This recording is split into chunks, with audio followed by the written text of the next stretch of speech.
Partia e Pavle Trajanovit ka dorëzuar në kuvend propozim ligjin që do të mundsoj një njësi zgjedhore.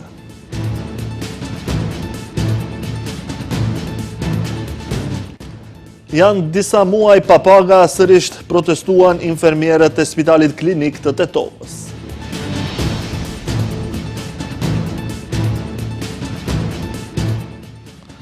Kreu i qeverisë pret që Maqedonia e Veriut të jetë në 5 top kompanit e ekonomisë e Europës me rritje ekonomike. Komuna e Çajirit pret miratimin e qeverisë për financimin e rregullimit të rrugës në lagjen Rom në Tophan.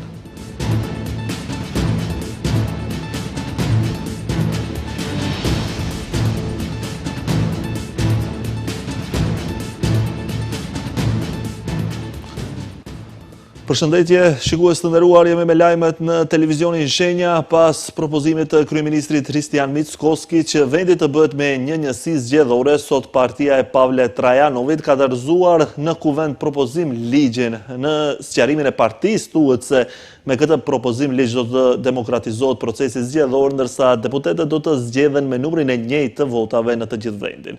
Ndërkohë, Mickoski nuk ka komentuar propozimin konkret, por tha se parimisht mbetet në qëndrimin për model me një njësi zgjedhore me mundësi që të votoj edhe diaspora. Deputeti i Lidhjes Demokratike Pavle Trajanov ka dorëzuar sot në kuvend propozim ligjin për ndryshimet e kodit zgjedhor me të cilin propozohet që vendi të jetë një njësi zgjedhore.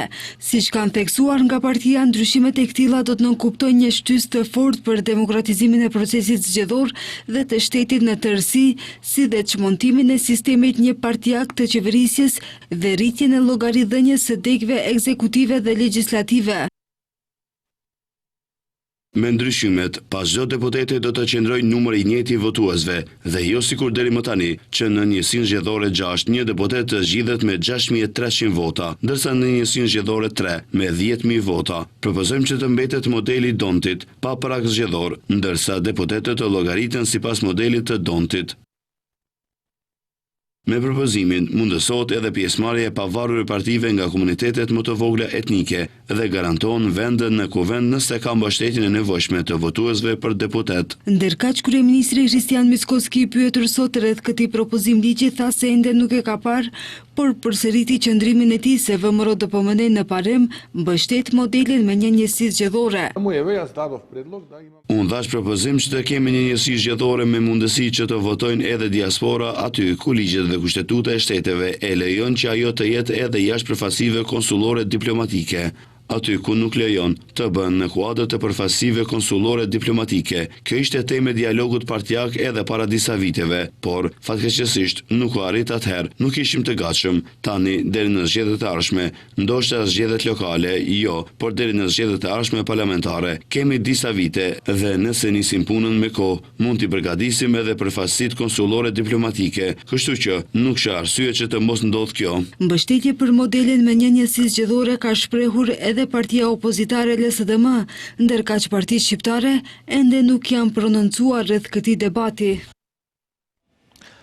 Një ekip i Ministrisë së Arsimit do të vizitojë fshatin Norov, ku prindërit kanë ndërtuar një objekt shkollor me vetë financim, mirëpo Ministria e Arsimit ka thënë se do të shihet mundësitë për të rregulluar objektin e vjetër të shkollës. Janevska ka thënë se objekti i ri shkollor është ndërtim pa leje. Pas protestave nga prindërit dhe presionit mediatik, më në fund ekipi i Ministrisë së Arsimit nesër do ta vizitojë shkollën e fshatit Norov të Krushevës. Këtë bëri të ditur Ministri i Arsimit dhe Shkencës Vesna Janevska, e cila përsëriti se objekti i ri shkollor është ndërtuar në mënyrë ilegale, duke shtuar se do të shqyrtojë mundësinë për të rikonstruuar objektin ekzistues ku tashmë ndjekin mësimin mbi 120 nxënës. Objekti i ri shkollor është ndërtim pa leje. Nuk e dim nëse është ndërtuar sipas standardeve. Nuk e dim çfarë materiale janë përdorur dhe ky do të jetë një problem serioz. Ajo që mund të bëjë Ministria e Arsimit është të kryejë këtë inspektim të shkollës së vjetër dhe të marrë të gjitha masat për një infrastrukturë të bukur në të cilën do të mësonin nxënësit e ardhshëm. Brezat e ardhshëm, domethënë nëse është i nevojshëm rindërtimi i asaj shkolle, ajo do të bëhet. Megjithatë, Janes ka thënë se tashmë ka nisur komunikim me shkrim me drejtuesit e komunës së Krushevës, por deri në këto momente ajo tha se nuk ka marrë një përgjigje kthyese. Kujtojmë se televizioni Shenja disa ditë më parë vizitoi nga afër shkollën fillore Nikola Karev në Nerov, ku banorët e atij fshati deklaruan se shkolla është ndërtuar para 75 viteve dhe nuk i përmbush as kushtet minimale për ndjekjen e mësimit. Ndërkaq, për shkak të këtyre rrethanave, banorët theksuan se është paraqitur nevoja ndërtimit të një shkolle të re. Ata e kanë ndërtuar një shkollë të re me vet iniciativë, ndërsa e njëjta rrezikohet të rënohet nga pushteti, duke thënë se ky objekt është ndërtuar pa leje. Të punësuarit në Spitalin Klinik të Tetovës kanë protestuar për të kërkuar rregullimin e çështjes së pagave. Ata kanë kërkuar që drejtoria dhe ministria t'u paguajë rrogat e prapambetura, kontributet, po dhe një pjesë të madhe t'u rregullojë statusin e tyre. Sakrifica mjekësore dhe ndihma që ata u japin pacientëve në përditshmëri nuk duket të jetë mjaftueshme që infermierët dhe pjesa tjetër e stafit të Spitalit Klinik të Tetovës të marrin pagat e tyre të merituara. Për këtë, ata edhe sot kanë protestuar duke kërkuar që drejtoria dhe ministria t'u paguajë rrogat e prapambetura, kontributet, po edhe një pjesë të madhe t'u rregullojë statusin, sepse siç thon, ka punonjës që mbi 10 vite punon në Spitalin Klinik dhe nuk ka vendim pune. Në një prononcim për media, një nga infermierët që proteston tha se drejtori i spitalit Agim Berisha veç takimit informues nuk ka ndërmarr asnjë hap konkret për të zgjidhur problemin e tyre. Jo, s'ka kur gjë nuk kemi marrë për drejtorit. Presim për se di. Ende s'ka kur gjë. Nuk ka reaguar diçka tjetër përveç se deklaratën a ditë që jo, që tash mendojmë edhe sot protestojmë edhe vazhdojmë për të ministria, shohim se çfarë për më te. Drejtori sot nuk ishte i qasshëm për mediat, e në emër të tij para mediave doli krye infermieria Lindita Zaimi, ndonse nuk proteston. Ajo u solidarizua me kolegët e saj, megjithatë tha se ky problem është i trashëguar. Nuk ndjemi normal se ne të gjithë jemi për rrokë, normal se ajo është mirë, po ju thash edhe në fillim, këto nuk janë probleme që janë kriju tani, po janë probleme të trashëguara. Dhe këtu s'ka të bëj as drejtoria as asgjë. Janë probleme që janë trashëguar prej më para dhe duhet pak kohë për t'u zgjedh. Besoni se paraprakisht është e vërtetë se na u premtu se do ketë edhe konkurse, punësime, du jepen vendime të punësuarve. Skandali me mungesën e rrogave dhe statusit social të punësuarve bëri që të premten infermierët dhe stafi i Spitalit të Tetovës të dalin në protesta. Për këtë reagoi edhe ish-ministri Arben Taravari, i cili tha se vlen ka penguar rregullimin e statusit të këtyre punonjësve. Nga vlen megjithatë e akuzuan vet ish-ministrin Taravari. Ndërkohë, Aleanca për Shqiptarët e zjadin Selës përmes një reagimi ka bërë thirrje qeverisë që të mbajë mbledhje urgjente me pikë të vetme në rendite, punësime emergjent me vendime të rregullta të gjithë personelit të mesëm shëndetësor. Mosdhënia e pagave dhe mos rregullimi i statusit të infermierëve që sot përsëri protestuan në Tetovë, ashe ka quajtur lojë të pakuptim dhe denigruese mes qeverisë, ish-ministrit të shëndetësisë dhe drejtorit të Spitalit Klinik në Tetovë. Kjo papërgjegjësi institucionale ka shtuar ata po i demoralizon të rinjët për profesionistë të shëndetësisë. Sjellja e papërgjegjshme e ish-ministrit Arben Taravari, i cili për të realizuar politikat e tij personale dhe grupore la në mëshirën e fatit punëtorët shëndetësor, ka arritur kulmin. Ai do të përballet me verdiktin e qytetarëve në zgjedhjet e dy fyshta të tetorit, ku llogaridhënia nuk do të mungojë. Ndërkohë, ndryshimi i premtuar nga vlen i çakorduar dhe i paaft e përkatësoi edhe më shumë gjendjen e këtyre profesionistëve, të cilët sot i gjejmë me çdo institucion shëndetësor duke punuar pa status të rregullt dhe në pasiguri të plot, kanë thënë nga Aleanca për Shqiptarët.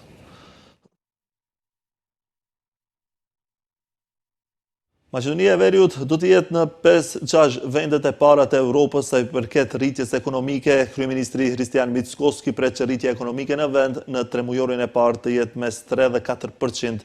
Kryeministri gjithashtu pret që Maqedonia e Veriut të jetë ndër vendet e para në botë që do të fitojë një marrëveshje për tregti të lirë me Shtetet e Bashkuara. Kryeministri Kristian Mickoski është treguar optimist se sa i përket rritjes së ekonomisë. Ai pret që rritja ekonomike në vend në 3 muajin e parë të jetë mes 3 dhe 4%. Mickoski thotë se me këtë numër pret që mashënia veriut të jetë në 5-6 vendet e para të Europës sa i përket rritjes ekonomike.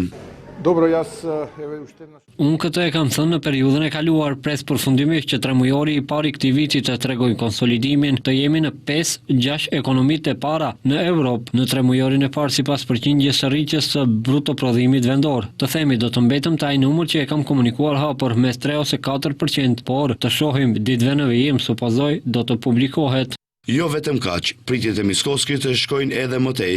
Ai gjithashtu pret që mashënia e veriut të jetë ndër vendet e para në botë që do të fitojë një marrëveshje për tregti të lirë me Shtetet e Bashkuara. Këtë pohime nga Mickoski vin pasi ministri i punëve të jashtme Timço Mucunski ka realizuar një takim në SBA, nga ku i pari qeverista se Mucunski është ndër 7 ministrat e parë të jashtëm evropian që u pritën në takim dypalësh nga sekretari i shtetit të SBA-s Marco Rubio në departamentin e shtetit. Ata janë pozitive si rezultati i takimit me Jamison Greer, përfaqësues tregtar të administratën e presidentit të SBA-ve, por edhe i bisedave të mia telefonike që pata me sekretarin e shtetit për ekonomi Howard Lutnick, pres që të jemi ndër vendet e para në botë që do të marrim këtë lloj marrëveshjeje me SBA-n. Kujtojmë se kryediplomati më 29 dhe 30 maj ka realizuar disa takime me përfaqësues të SBA-s, ku tema kryesore ka qenë bashkëpunimi strategjik dhe rëndësia e bashkëpunimit të strategjik midis 2 vendeve. 67 produkte të cilët shfrytëzohen si lëndë të para ose repromateriale në sektorin industrial të përfitojnë ulje të tarifave doganore. Ministrja e Financave Gordana Dimitrieska Koçoska ka njoftuar gjithashtu se si pjesë e ndryshimeve në norma doganore, qeveria ka propozuar liberalizimin e plot të importeve të mallrave nga SBA-t. Nga një korriku do të ulen tarifat doganore për 67 produkte, të cilat shfrytëzohen si lëndë të para ose repromateriale në sektorin industrial, veçanërisht në sektorët e automobilave, përpunimit të metaleve, metalurgjisë dhe energjetikës. Njoftoi Ministrja e Financave Gordana Dimitrieska Koçoska. Ajo tha se kjo është parashikuar në projekt ligjin për ndryshimet dhe plotësimet në ligjin për tarifat doganore. Намалување на царинските стапки за 50% на... Kjo është 50% e dallimit në mes tarifës son doganore aktuale dhe asaj europiane. Ose thënë më thjesht, nëse norma jon doganore është 20% dhe norma doganore e BE-s është 10%, atëherë norma e re doganore do të jetë 15%. Vendi do të ketë implikime fiskale në total prej 2 milion eurosh në vit për këto 67 produkte. Harmonizimi i ploti normave doganore me BE-n do të ketë implikime financiare në total prej 4 milion eurosh në vit. Për këtë vit, kjo shumë do të arrijë në 4.6 milion euro. Koçoska tha se si pjesë të ndryshimeve në normat doganore, qeveria ka propozuar liberalizimin e plotë të importeve të mallrave nga SBA-t. На ваков начин сметаме дека ќе SBA-t janë partner strategjik të vendit tonë dhe bashkëpunimi me ta është i rëndësishëm në çdo aspekt. Prandaj qeveria është e gatshme të zgjerojë dhe thellojë partneritetin e ngushtë midis 2 vendeve, i cili bazohet në qëllime, interesa dhe vlera të përbashkëta dhe të krijojë bashkëpunim të qëndrueshëm bazuar në interes të ndërsjellët. Koçoska thotë se ndryshimet në normat doganore dhe përzgjedhja e mallrave janë bërë në koordinim me odat ekonomike dhe në kuadër të procesit të harmonizimit të normave doganore me Bashkimin Evropian. Krerët e komunës së Çajirit kanë deklaruar se kanë në projekt rikonstruimin e plot të rrugës në Top Han, e cila është njëra prej vendeve më të shkatruara të kryeqytetit. Komuna ka konkuruar dhe ka aplikuar në thirrjen e dytë të qeverisë për mbështetje të komunave dhe pas aprovimit pritet edhe të fillojë puna. Komuna e Çajirit e ka projektin, ndërsa këtë vit pritet rikonstruimi i plot i rrugës Maksut Sadik në lagjen Top Han, rrugë e cila është një ndër rrugët më të frekuentuara në këtë komunë. Kreu i komunës së Çajirit, Visarganiu, në një prononcim për televizionin Shenja, ka thënë se me projektin e përgatitur, komuna ka aplikuar në thirrjen e dytë të qeverisë për mbështetje të komunave dhe pas aprovimit pritet edhe të fillojë me punë. Ne kemi pa të arsyeshme, kemi bë projektin, kemi kaluar gjitha procedurat që duhet në komunë, pastaj do të thotë me thirrjen e dytë të qeverisë nga do thotë kredia që ishte e marrë për të ndihmë të komunave, kemi aplikuar, është bërë evaluimin në Ministrinë e Transportit dhe Lidhjeve, cila është përgjegjëse për investimet në infrastrukturën rrugore. Tash presim që ky vendim të kalon në qeveri, kështu që është para pa kjo rrugë dhe këtë vit do të rekonstruohet dhe shuma totale e kësaj rrugës është në euro 221.000 euro. Edhe kësaj here, Ganiu e akuzoi Arsovskën për neglizhencë dhe mosveprim, tha se deri më tani kanë pritur që këtë rrugë ta rikonstruon ndërmarrja publike e qytetit të Shkupit dhe rrugë dhe rrugica. Ne kemi pritur gjatë kohë, me thonë që ndërmarrja rrugët dhe rrugicat e qytetit të Shkupit të intervenon, por ju e dini që asnjë investim zero për këto 4 vite qyteti i Shkupit tek ne në Çajir. Televizioni Shenja ditën e gjeshme vizitoi rrugën në fjalë. Ankesat e banorëve ishin se në këtë rrugë nuk është investuar mbi 20 vite dhe se politikanët premtojnë vetëm kur vijnë zgjedhjet. Përveç rrugës, problemi është edhe me ndriçimin publik.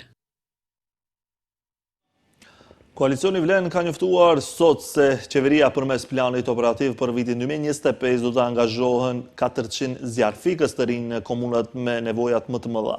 Koalicioni shqiptar thekson se përforcimi i kapaciteteve në këtë drejtim është jo vetëm domosdoshmëri, por edhe respekt dhe përkraje për punën heroike të zjarfikësve.